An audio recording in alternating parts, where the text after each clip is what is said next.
하나님의 그 은혜가 여러분과 함께 하실 줄 믿습니다. 네, 이제 새 송구연시 예배가 있었지만 또 우리가 새해를 맞이한 이후에 첫 수요일입니다. 첫 예배를 또 함께 드리는 시간인데요. 여러분, 하나님의 그 사랑 안에서 새해 복 많이 받으시기를 소원합니다. 하나님의 은혜 가운데 새해 소망으로 가득 찰 수 있기를 축복합니다. 이 은혜가 여러분 2024년도로 살아가는 동안에 충만하게 임할 수 있기를 원합니다. 새해가 됐으니 어떻습니까? 여러분의 마음과 생각이 새롭게 되셨습니까? 네. 새해가 됐으니 새로운 사람이 혹시 되었나요? 새 사람이 되고 또 새로운 생각과 새로운 마음으로 바뀌기 위해서 우리가 어떤 구호를 외친다고 되는 것이 아니죠. 나는 새로운 사람이 되었어 라고 말한다고 되는 것은 아니죠. 마음으로 다짐한다고 되는 것이 아닙니다. 매일매일 순간순간마다 어떻게 해야 돼요? 자신을 하나님께 맡길 때 우리가 새로운 사람이 될 줄 믿습니다. 네, 여러분, 해 아래 새로운 것은 없어요. 피조물인 우리들은 새로운 것을 창조해낼 수가 없어요. 우리 안에 새로운 것이 창조되기 위해서 이 새해 새로운 사람으로 우리가 거듭나기 위해서 필요한 것은 창조주 하나님을 의지할 때 우리의 삶에 새로운 창조의 역사가 일어나게 될 줄 믿습니다. 그래서 새해를 살아갈 때 여러분이 정말 새로운 사람이 되고 정말 놀라운 열매를 맺고 아름다운 삶으로 나아가고 성숙하기 위해서 정말 필요한 것은 우리 인간 속에는 좋은 것이 없어요. 하지만 창조주 하나님을 의지할 때 새롭게 하시는 하나님의 역사가 일어나게 될 줄 믿습니다. 네, 여러분, 인간의 생각은 죄악던 노래예요. 예, 여러분, 처음 창조한 아담과 하와도 죄에 굴복할 수밖에 없었죠. 네, 그리고 노아 시대에도 수많은 사람들이 죄에 굴복하고 말았어요. 노아의 자녀들을 통해 하나님께서 새롭게 인류를 시작하고자 했지만 그들이 바벨탑을 쌓으면서 최고의 죄의 그 상징적인 그 일을 그들이 했던 것을 볼 수가 있죠. 네, 그래서 여러분, 결국 육신을 가지고 있는 인간은 우리 안에 아름다운 것이 전혀 없다라는 거예요. 하나님께서는 하나님의 형상으로 우리를 지어주셨지만 육신을 가지는 우리에게는 우리 속에 아름다운 것이 없어요. 매일같이 어떻게 해야 돼요? 하나님으로 채워질 때 우리 속에 아름다운 삶의 역사가 일어나게 될 줄 믿습니다. 하나님으로 채우면 나아갈 때 여러분, 우리를 새롭게 하시는 창조의 역사가 여러분의 삶 가운데 일어나게 될 줄 믿습니다. 그래서 여러분을 아름답게 만들고 그리고 빛 가운데로 인도함을 받는 은혜의 삶이 될 줄 믿습니다. 자, 여러분, 우리가 하나님 안에 거하면 반드시 하나님께서 우리를 새롭게 만들어주세요. 우리가 하나님 안에 거하기만 해도 하나님은 우리 안에서 새로운 변화의 역사로 만들어 가십니다. 왜냐하면 하나님은 창조의 하나님이시기 때문이죠. 주님께 맡기고 순간순간마다 주님을 주장하는 거예요. 주님께서 함께 하십니다. 주님께서 역사하십니다. 라고 그렇게 우리가 고백할 수 있기를 원합니다. 그러면 주님께서 우리의 발걸음을 인도해 주시고 여러분의 그 인생의 길을 찬란한 빛이 비추는 인생으로 인도해 주실 줄 믿습니다. 자, 그런데 우리가 새로워지기 위해서 먼저 해야 될 일이 있어요. 여러분, 집에 딱 이사를 갔어요. 이사를 갔다고 생각을 해보세요. 이사 갔는데 전에 살고 있는 사람도 어떻게 돼요? 짐을 빼다 보면 굉장히 그 집이 사람들이 신발로 신고 이렇게 지사짐을 나르고 그리고 청소가 되어 있지 않고 먼지가 쌓여 있는 그런 경우들이 있는 것을 볼 수가 있어요. 자, 그래서 새로 이사간 집, 그래서 먼저 우리가 해야 될 일은 무엇이냐면 남아있는 먼지를 치우고 쓰레기를 치우는 그런 과정을 해야 되는 것을 볼 수가 있어요. 네, 그래서 새로 이사 가면 깨끗이 청소를 다 먼저 해야겠죠. 예, 청소를 먼저 다 해야 됩니다. 여러분, 마찬가지예요. 우리 마음에 하나님께서 새로운 역사 그리고 새로운 마음을 우리에게 부어주시기 위해서 우리에게 우리 안에 먼저 해야 될 일은 무엇이냐면 무엇이죠? 내 안에 있는 쓰레기를 비우는 것이에요. 내 안에 있는 쓰레기를 비우는 거예요. 우리의 생각, 우리의 계획들은 너무나도 쓰레기가 많이 있어요. 네. 하지만 하나님께서 인도하시고 하나님의 계획이 우리 가운데 인도함을 받을 때 여러분 정말 꿈을 이루고 비전을 이루고 하나님께서 우리에게 주신 그 사명을 이루는 은혜의 삶이 될 줄 믿습니다. 그래서 우리 속에 있는 쓰레기를 치우는 것이 먼저 있어야 되는 거예요. 잘못된 습관과 생각의 쓰레기를 비우는 거예요. 곧 내 속에 남겨진 죄의 쓰레기를 우리가 먼저 비울 수 있기를 소원합니다. 내 안에 있는 쓰레기를 비우고 죄를 비우는 일을 먼저 해야 돼요. 그래야 이 새해를 어떻게 시작할 수 있어요? 그 무거운 짐을 다 이제는 내려놓고 시작할 수가 있는 거예요. 가뿐하게 시작할 수가 있는 것이죠. 그리고 주님의 능력이 내 속에 온전히 들어와서 주의 강력한 능력으로 2024년도를 살아가게 될 줄 믿습니다. 여러분 운동선수가 있는데 어떻게 돼요? 춥다고 막 파카 입고 내복 입고 온 상태로 달리기를 하면 할 수 있어요? 네, 이제 추웠다고 그 입었던 두꺼운 옷들을 어떻게 돼요? 다 벗어버리고 내복도 벗어버리고 달리기를 해야 되지 않겠습니까? 네, 마찬가지입니다. 새해를 향해 우리가 경주하고 앞으로 나아갈 때 무거웠던 옷들을 다 내려놓고 가벼운 옷으로 뛰어야 할 줄 믿습니다. 여러분 달리기 선수들을 보면 정말 짧은 팬츠를 입고 러닝을 입는 걸 볼 수가 있죠. 그래서 러닝 셔츠 입지 않습니까? 뛰을 때 입으라고 그렇지 않습니까? 어쨌든 그렇게 가벼운 옷차림으로 뛰어야 실력이 나오는 거예요. 네, 여러분 동계 요즘에 또 스포츠가 하게 될 텐데 피겨 스케이트 그냥 일반 스케이트 경기를 하는 거 보면 옷이 어때요? 굉장히 몸에 밀착되어 있는 옷을 입죠. 헐렁거리는 옷을 절대 입지 않습니다. 그래서 밀착돼서 공기의 저항을 최소화시켜서 신기록을 내고자 하는 그런 모습의 옷을 착용하는 것을 볼 수가 있어요. 거추장스러운 것들을 다 벗어버리고 몸에 다 밀착해서 최고의 경지에 이루고자 하는 그런 모습처럼 여러분 우리에게 있는 거추장스러운 것들을 비워버리고 쓰레기를 비워버리고 마음의 무거운 염려와 근심의 짐들을 내려놓을 수 있기를 소원합니다. 어디에 내려놓을 수 있어요? 어떻게 내려놓을 수 있습니까? 바로 주님의 그 십자가 앞에 내려놓을 수 있는 것. 주님의 십자가는 우리의 최고의 무거운 짐이었고 고민 덩어리였던 죄의 그리고 죽음의 문제까지 해결해 주신 줄 믿습니다. 죽음의 문제, 죄의 문제를 해결해 주신 거예요. 죄는 사슬과 같아서 여러분을 묶어 놓습니다. 그래서 도망나가지 못하게 만드는 거예요. 그렇게 우리를 구속하고 노예처럼 만들어 버리는 거예요.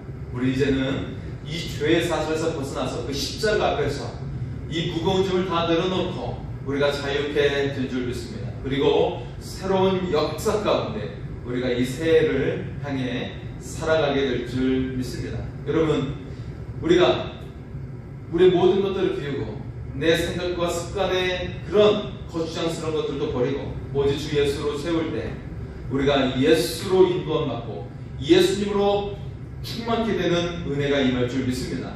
그래서 여러분의 삶이 하나님의 역사가 이루어지고 하늘문이 열리는 은혜의 삶이 될 줄 믿습니다. 자, 여러분 이 땅에 살아가는 사람은 누구나 어떤 문제를 가지고 있어요? 죄의 문제를 안고 있어요. 아무리 돈이 많아도 아무리 많이 배웠어도 죄의 문제를 안고 있어요.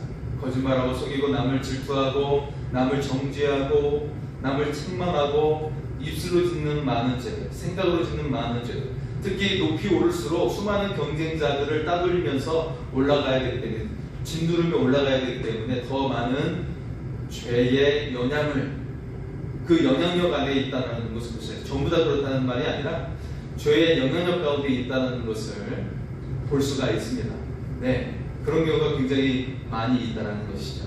네, 자, 그래서 누구나 죄의 문제를 안고 있는데 이것은 저의 말이 아니라 성경이 우리에게 이야기하고 있어요. 모든 사람은 죄인이라고 확정하고 있는 것이죠. 그것이 스스로 죄인이라고 고백을 하든지 아니면 나는 죄인이 아니라고 전혀 인정하지 않는 사람이라 할지라도 모두 죄인이라고 성경은 우리에게 말씀하고 있죠. 로마서 3장 23절에 말씀합니다. 모든 사람이 죄를 범하였으며 하나님의 영광에 이르지 못하더니. 네, 그렇습니다. 모든 사람, 한 명도 열애 없이 모든 사람이 죄를 지어서 하나님의 영광에 이를 수 없었어요. 도저히 하나님의 영광 앞에 나아갈 수가 없는 것이죠. 왜 성경은 이렇게 죄의 그 심각성을 우리에게 말하고 있는 것일까요? 우리가 히브리서의 말씀을 계속하고 있는데 특히 우리가 새해를 맞이했는데 왜 죄의 문제에 대해서 우리에게 언급을 하고 있는 것일까? 네, 여러분, 왜냐하면 이 죄의 문제를 해결하지 않으면 앞으로 나아갈 수 없기 때문인데, 죄는 단순한 잘못되어진 행동 자체에 끝나지 않기 때문에 죄를 먼저 해결하라고 우리에게 말씀하고 있는 거예요. 여러분, 죄는 그 값이 무엇이에요? 사망이에요. 죽음이에요. 죽음이라는 형벌로 이어지는 것이죠. 그래서 재판에 섰을 때 너는 사형이라고 하는 것이 죄 짓는 모든 자에게 해당하는 형벌인 거예요. 여러분, 재판에 참석한 적 있습니까? 그러면 검사가 형령을 판사에게 요청을 하죠. 이 사람은 사형에 해당합니다. 그럼 판사는 이것저것을 다 따지고 그 사람의 그 마음의 자세까지 다 따지는 거예요. 그 죄를 지은 그 자세가 어떠한지 그걸 다 따지는 거죠. 따지면서 그에게 최종적인 형벌을 판결하게 됩니다. 판결을 내리게 되죠. 네, 그래서 그는 사형에 해당하나 그의 자세를 보니 반성하고 있고 그가 굉장히 어려운 삶을 살았기 때문에 무기징역으로 하겠다. 뭐 그런 식으로 판사가 판결을 내리는 것을 볼 수가 있습니다. 하지만 원래 이 죄에 대한 형벌은 바로 사형이라고 성경은 우리에게 명시하고 있습니다. 자, 그리고 이 죄는 어떤 일을 하고 있죠? 인간을 인생 가운데 살아가는데 우리가 삶을 살아간다고 생각하는데 어떻게 해요? 죽음의 세력을 잡고 있는 마귀의 노예로 전락시키고 있다는 것이에요. 우리의 인생이 어떻다고요? 마귀의 노예로 만들어 버렸다는 것이죠. 무엇이? 우리에게 있는 죄가 그랬다는 것입니다. 그렇기 때문에 죄의 문제를 해결해야겠습니까? 아니면 끌어안고 살겠습니까? 네, 뭐가 좋다고 끌어안고 삽니까? 그죠? 우리가 죄의 문제를 새해를 살아가면서 완전히 벗어버릴 수 있기를 소원합니다. 그래서 여러분의 묶였던 인상이 풀리고 하나님의 영광이 많은 삶이 될 수 있기를 축복합니다. 자, 죄 지은 자는 어때요? 죄의 대가인 죽음으로 치루어지게 되는데요. 자, 그래서 늘 인생이 죽음의 두려움 속에 살고 있어요. 여러분, 모든 사람들이 죽음에 대한 두려움을 가지고 있어요. 왜 두려워하는지 아세요? 죄를 짓기 때문에. 죄를 짓지 않았으면 죽음에 대한 두려움이 없는 거예요. 그런데 믿는 자는 예수님께서 죄의 문제를 해결해 주셨기 때문에 죽음의 문제가 두렵지 않음을 믿습니다. 우리는 물론 언젠가는 죽게 되겠죠. 하지만 영원히 사는 존재가 되고 하나님 나라에서 평생 사는 존재가 된 줄 믿습니다. 이 사실이 얼마나 영광스럽고 기쁜 소식입니까? 그렇죠? 그래서 많은 믿음의 선배님들을 보면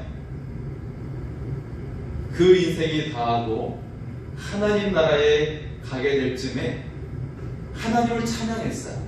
하나님께 감사했어요. 네, 하나님 나라에 가까이 가는 그 시기에 하나님께 감사했다라는 것.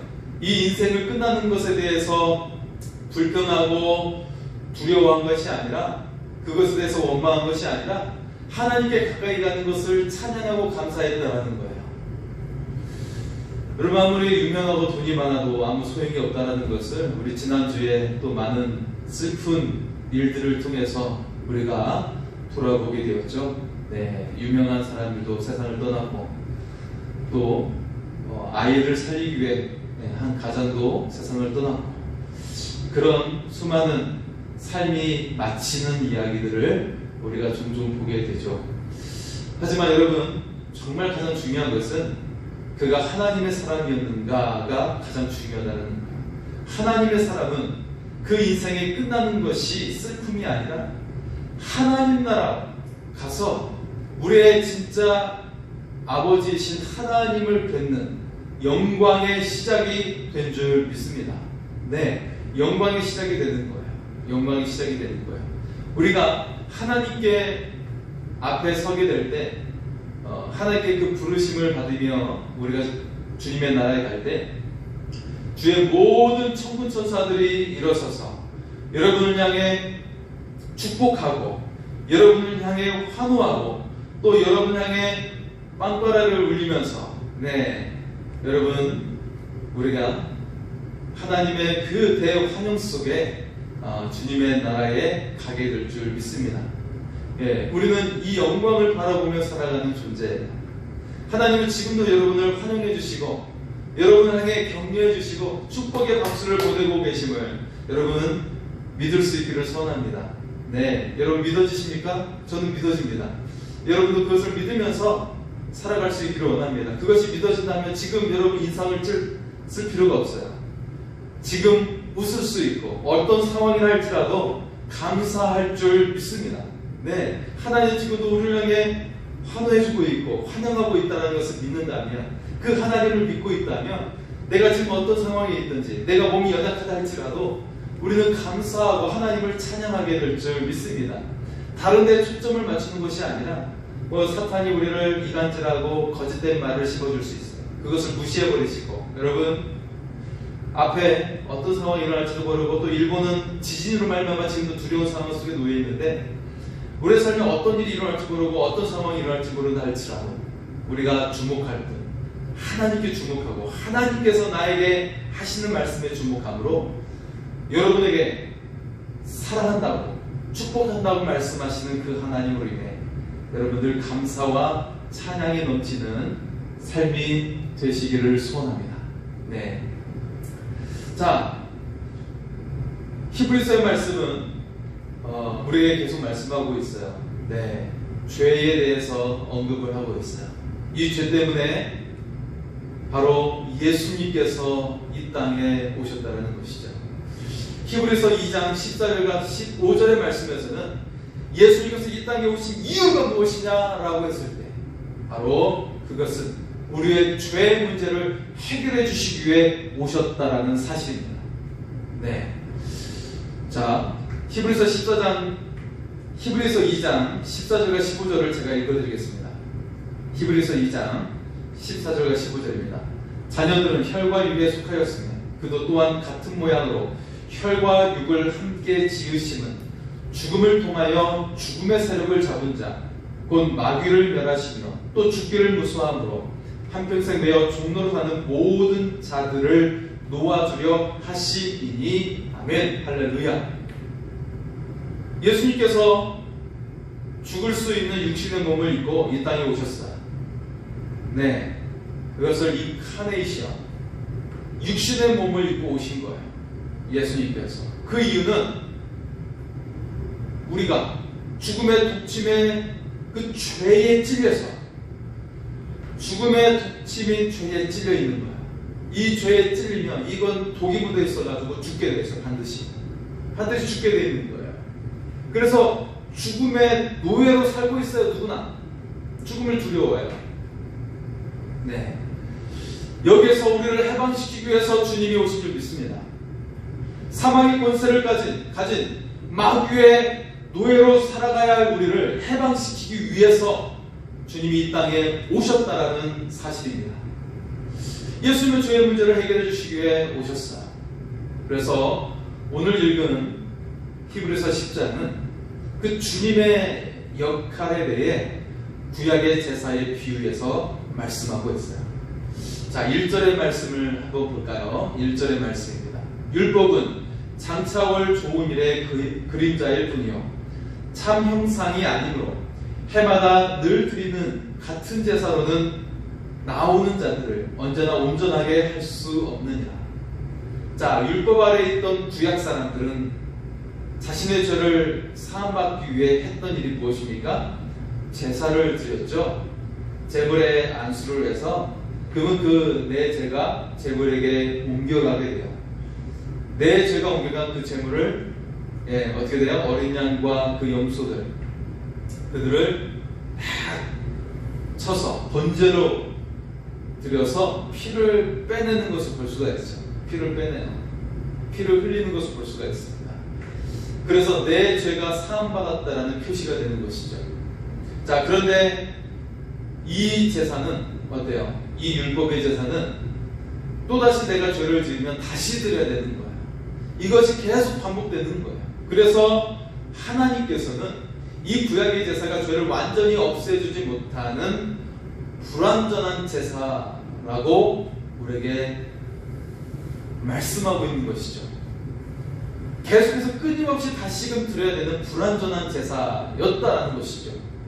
제사를 드릴 때는 죄를 잠시 용서받지만 또 다른 죄를 지으면 다른 제사를 또 드려야 되는 그런 상황인 거예요. 그래서 구약의 제사는 끊임없이 반복해서 드려야 되는 불완전한 제사이라는 사실입니다. 자, 그런데 하나님께서 우리에게 새로운 길을 열어주셨어요. 할렐루야. 새롭고 쉬운 길을 우리에게 주신 것입니다.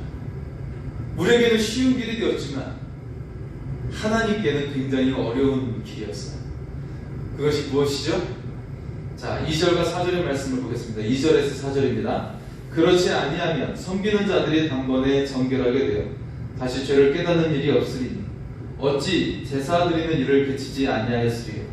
그러나 이 제사들에는 해마다 죄를 기억하게 하는 것이 있나니 이는 황소와 염소의 피가 능히 죄를 없이 하지 못함이라. 네. 자, 이 제사는 능히 그 이후에 지을 죄까지 다 없애지는 못한다라는 사실이죠. 자, 또한 11절의 말씀을 보겠습니다. 11절입니다. 제사장마다 매일 서서 섬기며 자주 같은 제사를 드리되 이 제사는 언제나 죄를 얻게 하지 못하거니와. 자, 하나님께서는 이 구약의 제사로는 충분하지 않다라는 것을 알고 계셨어요. 그래서 늘 다시금 드려야 되는 이 제사를 이제는 새로운 제사를 통해 충족시키기 위해서 새로운 대안을 준비해 놓으셨습니다. 자, 이 새로운 대안은 우리에게는 매우 쉬운 방법이 되었지만 하나님께는 매우 어렵고 고통스러운 방법이 되었어요. 그것이 무엇이죠? 바로 예수님을 희생제물로 준비하신 것이었습니다. 정말 있을 수 없는 일을 하나님께서 결단하신 거예요. 누구를 위해서요? 무엇을 위해서요? 바로 우리를 위해서, 우리를 구원하시기 위해서 그 어려운 일을 하나님께서 결단하신 것입니다. 독생자 예수를 바치는 그 일을 행하신 것입니다. 자, 그래서 우리에게 말씀합니다. 주님의 그 피 흘림의 제사가 어떤 역할을 하게 되었죠? 9절과 10절의 말씀을 볼까요? 9절과 10절입니다. 그 후에 말씀하시기를 보시옵소서 내가 하나님의 뜻을 행하러 왔나이다 하셨으니 그 첫째 것을 폐하심은 둘째 것을 세우려 하시니라. 이 뜻을 따라 예수 그리스도의 몸을 단번에 들이심으로 말미암아 우리가 거룩함을 얻었노라. 아멘. 할렐루야. 예수님을 제물로 삼았어요. 자, 이처럼 예수님으로 드린 이 제사는 단 한 번의 그 드림으로 우리 모든 인간의 죄를 완전히 깨끗게 하셨음을 우리가 믿을 수 있기를 소원합니다. 영원히 온전한 제사가 되었다는 것입니다. 이 예수님의 그 죽으심을 믿는 모든 사람은 죄 용서받고 영원히 온전케 되었다는 사실을 우리가 믿을 수 있기를 소원합니다. 우리가 주님을 믿는 자마다 영원히 온전하여진 것입니다. 자, 이 주님의 그 죽으심의 사건의 농도는 얼마나 크고 놀라운지를 여러분 상상해 보세요. 2000년 전 그 시대에 살았던 모든 사람들을 시작으로 하여 그 이후에 출생한 모든 인류, 그리고 2000년이 지난 지금 우리들까지, 그리고 앞으로 태어날 우리의 자손들까지 그 십자가를 믿는 모든 자들이 죄 용서받고 구원받게 되는 줄 믿습니다. 하나님 나라로 옮겨지는 놀라운 역사가 그 모든 인류의 생명을 담고 있는 주님의 그 죽으심이 바로 십자가에 담겨져 있다는 사실입니다. 여러분, 십자가의 능력은 매우 강력한 것입니다. 이 우주를 다 포함한 것보다 더 강력한 힘이 이 십자가의 그 죽으심과 부활에서 있다라는 것을 우리가 믿을 수 있기를 소원합니다. 여러분의 인생을 다 모은 것보다 이거는 비교할 수가 없어요. 우리의 인생을 다 모아도 주님의 십자가 앞에서는 티끌밖에 되지 않는 거예요. 네, 그런 놀라운 주님의 역사하심을 여러분 믿으면서 날마다 주님의 십자가를 여러분 부르짖고 내세우고, 그리고 그 주님의 십자가를 품에 품고 우리가 살아갈 수 있기를 소원합니다. 주님께서 용서해 주셨어요. 십자가는 원래 죄의 저주의 상징이었지요. 바로 우리의 죄가 그처럼 처참함을 나타내고 있는 상징이었습니다. 하지만 이 흉악한 십자가를 하나님께서는 그 예수님의 생명을 통해 은혜로 바꾸어 주신 줄 믿습니다. 즉, 다시 말하면 우리의 죄를, 흉악한 죄를 그 예수님을 통하여, 그 십자가를 통하여 우리를 은혜로 바꾸어 놓으셨다라는 이 사실을 우리가 믿으며 살아갈 수 있기를 소원합니다. 여러분, 지금도 여전히 세상을 둘러보세요. 얼마나 많은 사람들이 정말 그 인생을 이루 형용할 수 없을 정도로 처참하게 살아가고 있어요. 처참하게 살아가고 있어요.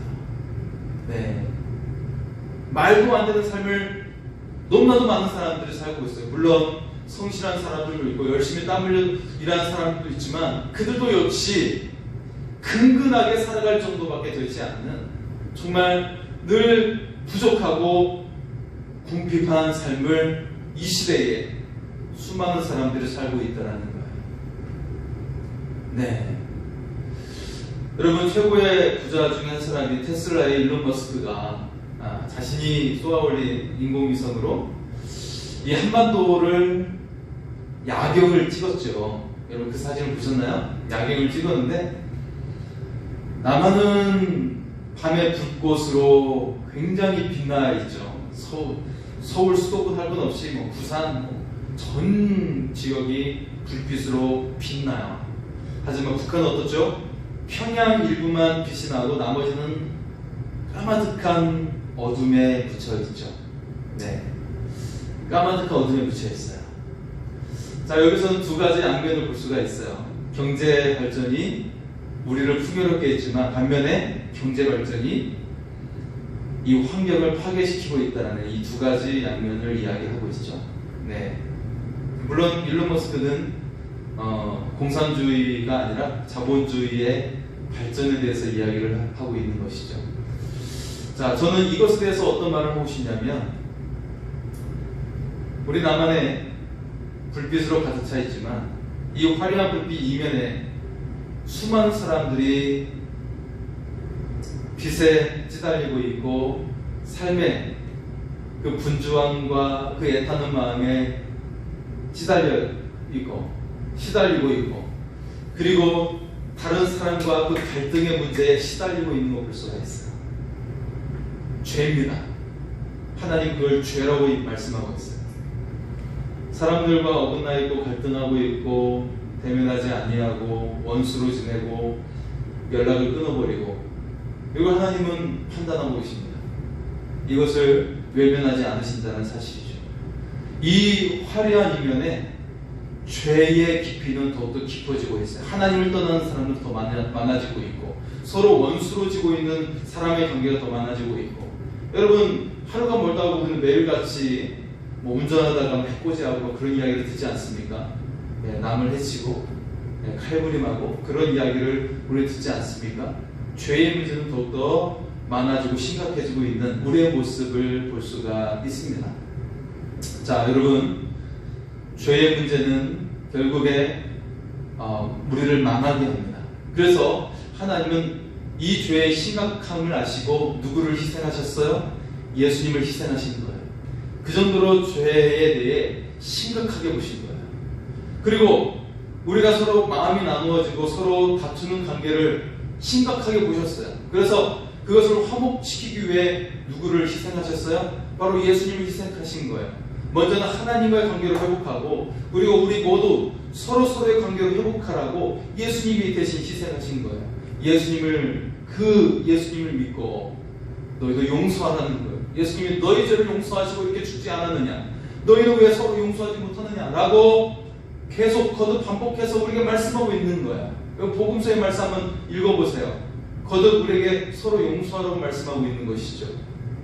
어렵지만, 힘들지만 이 마음으로 짓고 있는, 또 관계에서 짓고 있는 죄를 이제는 벗어버리라고 말씀하고 있는 것입니다. 먼저는 하나님께 죄 지은 것과 하나님을 하나님으로 믿지 않으면서, 하나님을 나의 구주로 믿지 않으면서 내가 주인이 되어 살았던 그 죄를 먼저 용서하고, 두 번째는 내 가족과 이웃과 형제자매에게 짓고 있는 이 경계하고 있고 마음을 닫고 있는 이 죄의 문제를 이제는 내버리라고 우리에게 거듭 예수님은 말씀하고 계시는 거예요. 복음서의 말씀을 통해. 여러분, 산상수훈의 핵심은 복이는 자가 아니라 용서하라는 거예요. 결국은 그 말씀이 마태복음의 5장과 6장으로 계속 이어지지 않습니까? 7장까지 계속 이어지죠. 네, 기도에 대한 말씀까지 계속 이어지는 볼 수가 있어요. 네, 결국에는 하나님 앞에 서기 전에 우리가 서로 사랑으로 회복되어야 함을 우리에게 말씀해주고 있는 사실입니다. 자, 예수님은 하지만 단 한 번의 희생으로 우리의 모든 죄의 문제를 해결해 주셨습니다. 그래서 이제는 우리가 죄의 법이 아니라, 사망의 법이 아니라 새로운 법이 우리에게 역사하고 있다라는 사실이에요. 자, 16절의 말씀을 보겠습니다. 16절입니다.